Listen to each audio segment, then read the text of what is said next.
کہ ہمارے عزیز فوت ہو گئے، وہ کہتے ہیں کہ اگر ہم کلخانی وغیرہ نہ کریں تو رشتے دار تانا دیتے ہیں، ایک طرف رشتے دار تانا دیتے ہیں، ایک طرف حضور میں بیعت ہوتے ہیں۔ آدمی فوت ہو جائے اس کی تعزیت میں لوگ کلخانی 40واں کرتے ہیں، اس بارے میں بتائیں رسول اللہ صلی اللہ علیہ وسلم پیغمبر نے اپنے کسی صحابی کے نہ کل کیا، نہ 40واں کیا، نہ 7واں کیا۔ اور اگر کوئی میت کے مرنے کے بعد ایصال ثواب کے لیے قرآن خوانی کرواتا ہے تو یہ رقیہ نہیں بلکہ عبادت ہے نا، اس کے لیے ثبوت چاہیے اوپر سے، اور وہ ثبوت ہمارے پاس نہیں کرتے، اس کے لیے اجتماع کرنا، لوگوں کو بلانا، یہ عمل بدعت ہے۔ اعوذ باللہ من الشیطان الرجیم، بسم اللہ الرحمن الرحیم۔ اجیب دعوت الداعی اذا دعان، آمنت باللہ، صدق اللہ مولانا العظیم وصدق رسولہ النبی الکریم الامین۔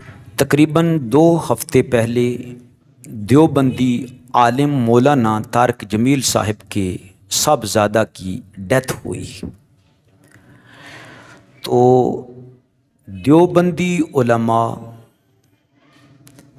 اہل حدیث علماء، اہل سنت علماء اور شیعہ تمام لوگوں نے مولانا طارق جمیل صاحب کو اپنے فتووں کی زد پر رکھا، اور زیادہ تر جو ان کے اپنے ہیں یعنی دیوبند مسلک والے، انہوں نے کھل کر مولانا کی مخالفت کی اور ان کے بارے فتوے دیے۔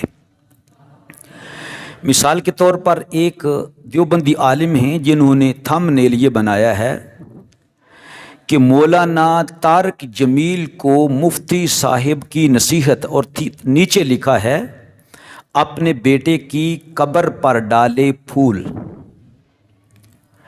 اور کہا کہ دیوبند میں بہت بڑی برائی پیدا ہو گئی ہے، شخصیت پرستی، لہذا نکیر ضروری ہے۔ دیوبندی رائے ونڈی ایک عالم ہے جس کا نام ہے ارشد امین۔ حقیقت اگر ہم دیکھیں، کیونکہ دیوبندیوں کے بارے میں ان کا جو آپس میں جھگڑا ہے، یہ مولانا صاحب جن کا نام غالباً مولوی یوسف قاسمی دیوبندی ہے، بڑے سلجھے ہوئے لہجے میں انہوں نے اپنے مسلک کی ترجمانی کی ہے، اور علماء نے بھی جو اعتراضات کیے ہیں مولانا طارق جمیل صاحب پر، ان کا جواب ایسے شخص کے ہاتھ میں دے دیا ہے، شاید مولانا طارق جمیل صاحب نے دیا ہے، جن کا نام ہے ارشد امین۔ وہ کہتا ہے کہ فلاں مولوی تو جاہل ہے، کسی کے بارے میں کہا وہ بکواسات کر رہا، کسی کے بارے میں کہا کہ اس کو حسد کا مرض ہے، وہ رال ٹپکا رہا ہے۔ یہ صاحب اپنے آپ کو مبلغ شو کر رہے ہیں، گالیاں نکال رہے ہیں، نہایت ہی غیر مہذب شخص ہے۔ اس کے دیکھنے کو تو، اس کی پگڑی کو دیکھیں تو لگتا ہے کہ ماشاءاللہ یہ مومن ہے، لیکن اندر سے لوگوں نے دیکھ لیا ہے کہ یہ مبلغ صاحب کیا ہیں۔ اگر سارے تبلیغی جماعت والے مبلغین کا حال یہ ہے تو پھر ہم کیا کہہ سکتے ہیں ان کے بارے میں۔ بہرحال نہایت ہی نازیبا حرکات کی ہیں اس نے، پھر تپلا کیسے بجاتی ہیں وہ ہاتھ ہلا ہلا کر دکھایا۔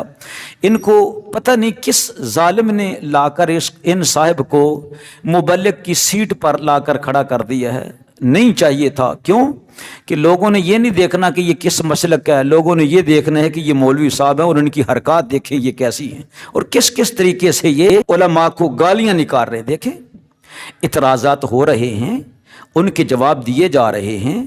اگر گولی مار کے اپنے آپ کو خودکشی کر کے مر گئے ہیں، یا یہ کہ کسی نے مارا ہے، یا یہ کہ وہ جم میں تھے اور وہاں پر سے ان پر اپنی ہی گولی چل گئی ہے، یہ متضاد خبریں ان کے گھر سے آ رہی ہیں۔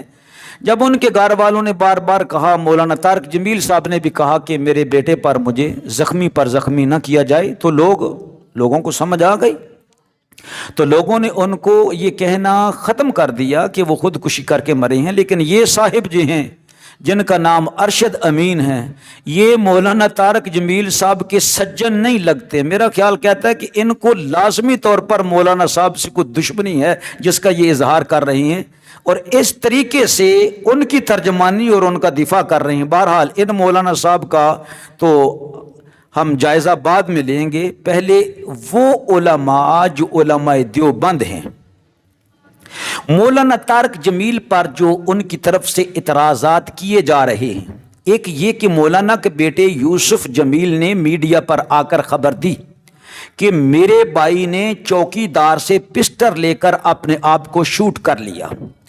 مولانا مفتی یوسف قاسمی دیوبندی صاحب کا کہنا ہے کہ اگر خودکشی بھی کر لی تو خودکشی بھی انسان سے ہی ہوتی ہے۔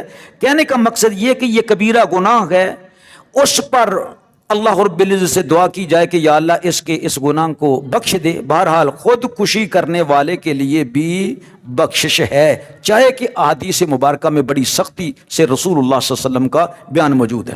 وہ کہتے ہیں کہ مگر مولانا طارق جمیل صاحب کے بھائی ڈاکٹر صاحب کا بیان بالکل مولانا کے بیٹے یوسف جمیل سے بالکل الگ ہے۔ وہ کہتے ہیں کہ میرے بیٹے کے ساتھ آصم جم کر رہا تھا تو ٹک ٹک کی آواز آ رہی تھی تو گولی چل گئی، یعنی اپنے ہی پسٹل سے غلطی سے گولی چل گئی، مان لیا جی۔ کہتے ہیں کہ خودکشی کو ڈھانپنے کے لیے جھوٹے خواب بیان کیے جا رہے ہیں، یہ ٹھیک نہیں ہے۔ تو کیا اس بات پر ان مولوی دیوبندی صاحب کو، مفتی صاحب کو یہ گالیاں نکالنا شروع ہو جائیں گے؟ ارشد امین صاحب، یہ بہت بری بات ہے۔ پھر جو اعتراضات مولانا طارق جمیل صاحب پر کیے گئے ہیں وہ ہیں بدعات۔ نماز جنازہ کے بعد دعا کرنا کہ دیوبندیوں کے نزدیک یہ سخت ترین بدعت ہے۔ گھر میں مجموعی دعا کرنا یہ بھی سخت بدعت ہے۔ مجموعی قرآن خوانی کرنا یہ بھی سخت بدعت ہے۔ قبر پر پھول چڑھانا یہ بھی سخت بدعت اور منع ہے۔ قبر پر پھول چڑھا دیے مولانا صاحب کہہ رہے ہیں، اور کہتے ہیں کہ ہمارے مدارس دیوبند کے تمام مدارس کا فتویٰ یہ ہے کہ یہ حرام ہیں، ناجائز ہیں وغیرہ وغیرہ۔ اور یہ بھی کہا کہ یہ پھول کوئی لے کے نہیں آیا بلکہ یہ پہلے سے لا کے رکھے ہوئے تھے۔ پھر یہ اعتراض مولانا صاحب پر آ رہا ہے، مولانا طارق جمیل صاحب پر، کہ قبر پر اجتماعی قرآن خوانی کی گئی جو ان کے نزدیک تو بہت زیادہ گناہ ہے، کل خوانی کا اعلان کیا گیا۔ پھر مولانا صاحب نے وہ حدیث بھی پڑھی کہ کل بدعت ضلالہ وکل ضلالۃ فی النار۔ بہرحال یہ دیوبندیوں کا مذہب ہے کہ یہ بدعت ہے اور تمام بدعتیں جو ہیں وہ گمراہی ہے اور تمام گمراہی جو ہیں وہ جہنم میں ہے۔ نبی پاک علیہ السلام کی حدیث مبارکہ کوٹ کی۔ ہاں میں کہتا ہوں کہ کاش کہ مولانا صاحب یہ پڑھ لیتے کہ اجیب دعوت الداعی اذا دعان۔ جب بھی کوئی بندہ بغیر لمٹ کے، کسی وقت کی لمٹ نہیں ہے، مجھ سے دعا کرتا ہے تو میں اس کی دعا کو قبول فرماتا ہوں۔ اللہ کا قرآن میں ارشاد ہے، اور حضور علیہ السلام کی یہ حدیث مبارکہ پڑھ لی ہوتی، اذا صلیتم علی المیت فاخلصوا له الدعاء۔ جب تم میت پر نماز جنازہ پڑھ چکو تو اس کے بعد اس کے لیے خلوص دل سے بخشش کی دعا کرو، جیسا کہ ابو داؤد شریف میں یہ حدیث ہے۔ بہرحال یہ میں مناظرہ نہیں کر رہا، جب انشاءاللہ وقت آئے گا تو پھر ہم مناظرے کا چیلنج بھی دیں گے۔ بہرحال یہ قرآن خوانی جو قبر پر کی جاتی ہے، اس کے بارے میں وہ جناب مفتی طارق مسعود صاحب کا فتویٰ موجود ہے کہ یہ شرک ہے۔ جیسے ہندو مورتیوں کے سامنے، دیوی دیوتاؤں کے سامنے بیٹھ جاتے ہیں تو تم بھی قبروں کے سامنے ایسے ہی بیٹھتے ہیں، یہ فتویٰ موجود ہے نیٹ کے اوپر، اور بڑا یہ دکھایا جا رہا، وائرل ہوئی ہے اس کی ویڈیو۔ بہرحال ہم غریب لوگ صرف یہ کہنا چاہ رہے ہیں کہ او مفتیوں، تم نے دین کو کیا سمجھا اور لوگوں کے سامنے کیا بیان کیا ہے؟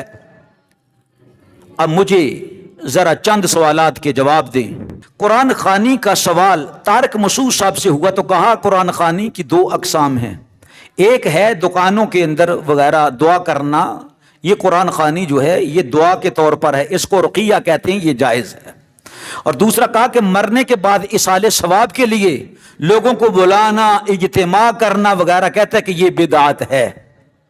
مرزا جیلمی سے پوچھا گیا تو اس نے کہا جی گھر والے مل کے کر سکتے ہیں، باہر والے نہیں کر سکتے۔ لگتا ہے ان کے دماغ کے اندر ایک چیز فٹ ہو گئی ہے کہ اپنی مرضی سے دین پر چلو اور لوگوں کو چلاؤ اور فتوے دو، جبکہ نبی پاک علیہ الصلوۃ والسلام نے ان لوگوں کے بارے میں ارشاد فرمایا ہے کہ وہ لوگ ان سے سوال پوچھیں گے، وہ خود بھی گمراہ ہوں گے اور لوگوں کو بھی گمراہ کریں گے۔